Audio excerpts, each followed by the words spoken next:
This is ASMR to the G2. If you are new here, please don't forget to like and subscribe. I would love for you to join our little family here on the internet. Also, if you would like some more content from me, I do have another YouTube channel where I upload videos in Greek. So if you don't care about what I'm saying, just follow the link down below and there you will find a lot more videos.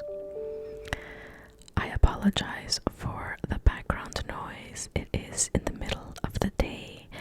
The kids are at school and this is the only time where I can record. Now let's get right to our video. Today we will be continuing our reading of Harry Potter and the Philosopher's Stone. We are on chapter 7, The Sorting Hat. Let's begin. The door swung open at once. A tall, black-haired witch in emerald green robes stood there. She had a very stern face, and Harry's first thought was that this was not someone to cross. "The first years, Professor McGonagall," said Hagrid. "Thank you, Hagrid. I will take them from here." She pulled the door wide. The entrance hall was so big you could have fitted the whole of the Dursleys' house in it. The stone walls were lit with flaming torches like the ones at Gringotts. The ceiling was too high to make out, and a magnificent marble staircase facing them led to the upper floors. They followed Professor McGonagall across the flagged stone floor. Harry could hear the drone of hundreds of voices from a doorway to the right. The rest of the school must already be here, but Professor McGonagall showed the first years into a small, empty chamber off the hall. They crowded in, standing rather closer together than they would usually have done, peering about nervously. "Welcome to Hogwarts," said Professor McGonagall. "The start of term banquet will begin shortly, but before you take your seats in the Great Hall, you will be sorted into your houses. The sorting is a very important ceremony because while you are here, your house will be something like your family within Hogwarts. You will have classes with the rest of your house, sleep in your house dormitory, and spend free time in your house common room." There goes my stomach, just as always. "The 4 houses are called Gryffindor, Hufflepuff, Ravenclaw, and Slytherin. Each house has its own noble history, and each has produced outstanding witches and wizards. While you are at Hogwarts, your triumphs will earn your house points, while any rule breaking will lose house points.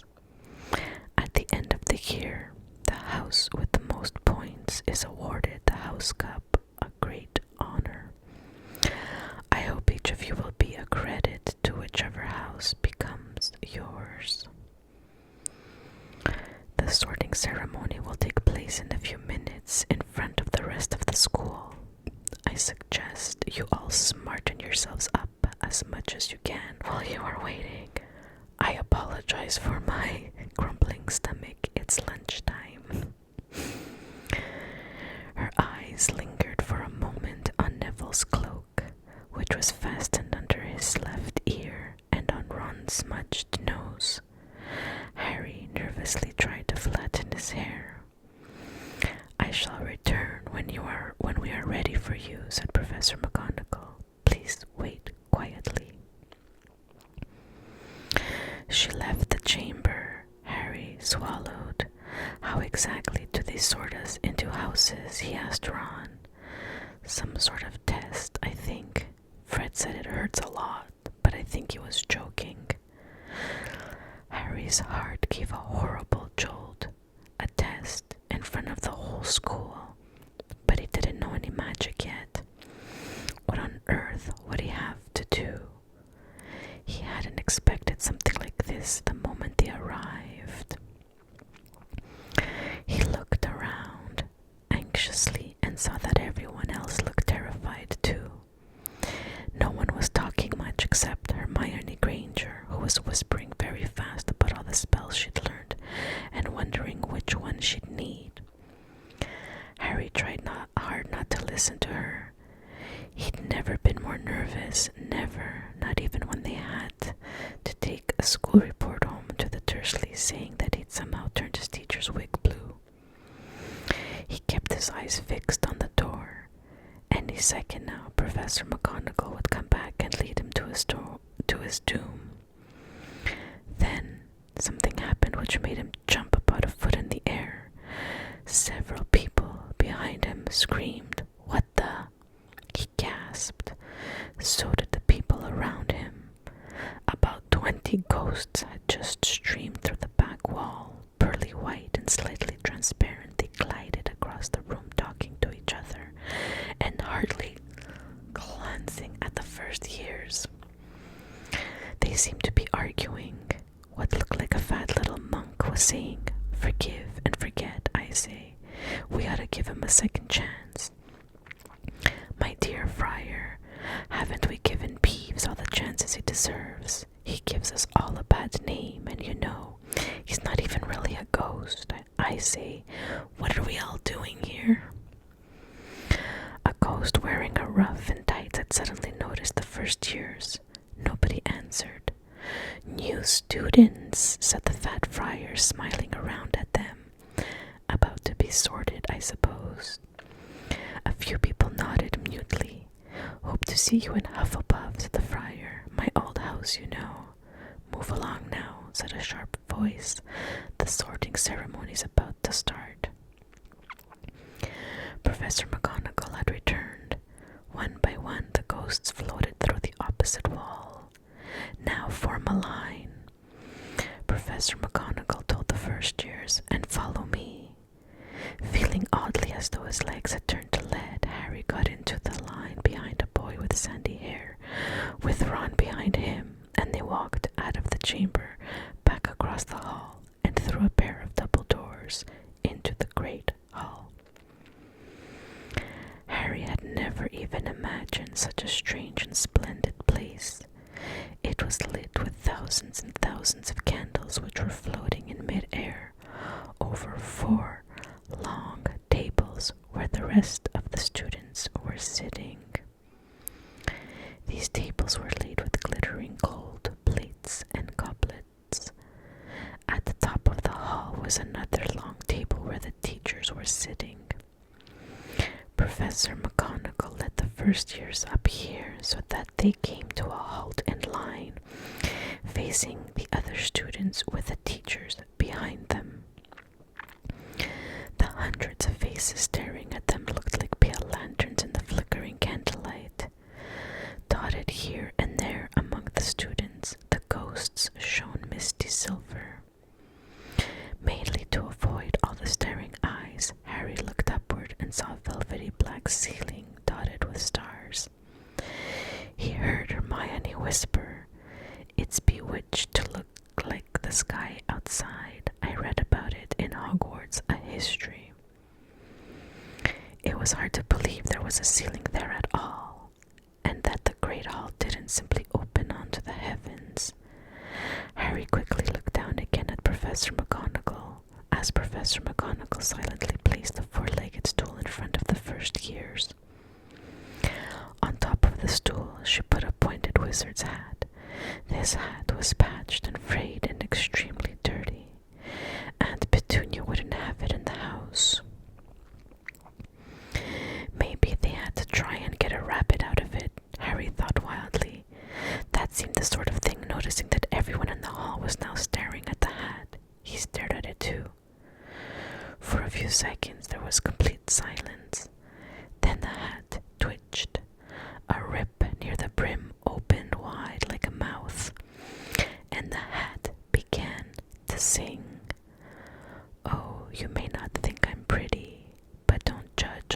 see. I'll eat myself if you can find a smarter hat than me. You can keep your bowlers black, your top hat sleek and tall, for I'm the Hogwarts sorting hat, and I can cap them all. There's nothing hidden in your head the sorting hat can't see, so try me on and I will tell you where you ought to be. You might belong in Gryffindor, where dwell the brave at heart. Their daring nerve and chivalry set Gryffindors apart. You might belong in Hufflepuff, where they are just and loyal. Those patient Hufflepuffs are true and unafraid of toil. Or yet in wise old Ravenclaw, if you've a ready mind, where those of wit and learning will always find their kind. Or perhaps in Slytherin you'll make your real friends. Those cunning folk use any means to achieve their ends. So put me on, don't be afraid, and don't get in a flap. You're in safe hands, though I have none, for I'm a thinking cap. The whole hall burst into applause as the hat finished its song. It bowed to each of the 4 tables and then became quiet still again. So we've just got to try on the hat, Ron whispered to Harry. I'll kill Fred. He was going on about wrestling a troll. Harry smiled weakly. Yes, trying on the hat was a lot better than having to do a spell, but he did wish they could have tried it on without everyone watching. The hat seemed to be asking rather a lot. Harry didn't feel brave or quick-witted or any of it at the moment. If only the hat had mentioned a house for people who felt a bit queasy, that would have been the one for him. Professor McGonagall now stepped forward holding a long roll of parchment. When I call your name, you will put on the hat and sit on the stool to be sorted, she said. Abbot Hannah. A pink-faced girl with blonde pigtails stumbled out of line, put on the hat, which fell right over her eyes, and sat down. A moment's pause. Hufflepuff, shouted the hat. The table on the right cheered and clapped as Hannah went to sit down at the Hufflepuff table. Harry saw the ghost of Fat Friar waving merrily at her. Bones, Susan. Hufflepuff, shouted the hat again, and Susan scuttled off to sit next to Hannah. Boot, Terry, Ravenclaw. The second table from the left clapped this time. Several Ravenclaws stood up to shake hands with Terry as he joined them. Brocklehurst Mandy went to Ravenclaw too, but Brown Lavender became the first new Gryffindor, and the table on the far left exploded with cheers. Harry could see Ron's twin brothers catcalling. Bulstrode and Millicent then became a Slytherin. Perhaps it was Harry's imagination, after all he'd heard about Slytherin, but he thought they looked an unpleasant lot. He was starting to feel definitely sick now. He remembered being picked for teams during sports lessons at his old school. He had always been last to be chosen, not because he was no good, because no one wanted Dudley to think they liked him. Finch, Fletchley, Justin, Hufflepuff. Sometimes Harry noticed the hat shouted out the house at once, but at others it took a little while to decide. Finnegan Seamus. The sandy-haired boy next to Harry in the line sat on the stool for almost a whole minute before the hat declared him a Gryffindor. Granger, Hermione. Hermione almost ran to the stool and jammed the hat eagerly on her head. Gryffindor, shouted the hat. Ron groaned. A horrible thought struck Harry, as horrible thoughts always do when you're nervous. What if he wasn't chosen at all? What if he just sat there with the hat over his eyes for ages until Professor McGonagall jerked it off his head and said there had obviously been a mistake and he'd better get back on the train? When Neville Longbottom, the boy who kept losing his toad, was called, he fell over on his way to the stool. The hat took a long time to decide with Neville. When it finally shouted, "Gryffindor," Neville ran off still wearing it and had to jog back amid gales of laughter to give it to McDougal Morag. Malfoy swaggered forward when his name was called and got his wish at once. The hat had barely touched his head when it screamed Slytherin. Malfoy went to join his friends Crabbe and Goyle, looking pleased with himself. There weren't many people left now. Moon, Nod, Parkinson, then a pair of twin girls, Patil and Patil, then Perks, Sally, and then at last Potter, Harry. As Harry stepped forward, whispers suddenly broke out like little hissing fires all over the hall. "Potter, did they say? The Harry Potter." The last thing Harry saw before the hat dropped over his eyes was the hall full of people craning to get a good look at him. Next second he was looking at the black inside of the hat. He waited. Said a small voice in his ear. "Difficult. Very difficult. Plenty of courage, I see. Not a bad mind either. There's talent, oh my goodness, yes. And a nice thirst to prove yourself. Now that's interesting. So where shall I put you?" Harry gripped the edges of the stool and thought, "Not Slytherin, not Slytherin, not Slytherin, eh?" said the small voice. "Are you sure? You could be great, you know. It's all here in your head. And Slytherin will help you on the way to greatness, no doubt about that." "No." "Well, if you're sure, better be Gryffindor." Harry heard the house shout the last word to the whole hall. He took off the hat and walked shakily towards the Gryffindor table. He was so relieved to have been chosen and not put in Slytherin, he hardly noticed that he was getting the loudest cheer yet. Percy, the prefect, got up and shook his hand vigorously, while the Weasley twins yelled, "We got Potter! We got Potter!"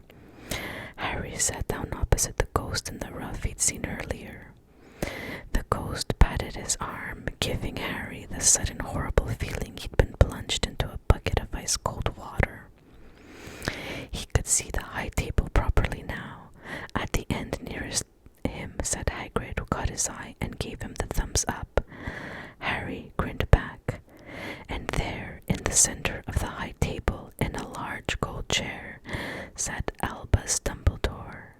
Harry recognized him at once from the card he'd got out of the chocolate frog on the train. Dumbledore's silver hair was the only thing in the whole hall that shone as brightly as the ghost's. Harry spotted Professor Quirrell too, the nervous young man from the Leaky Cauldron. He was looking very peculiar in a large purple turban. Okay, everyone, this is where we will end for today's video. I hope you all enjoyed it, and I hope to see you all in the next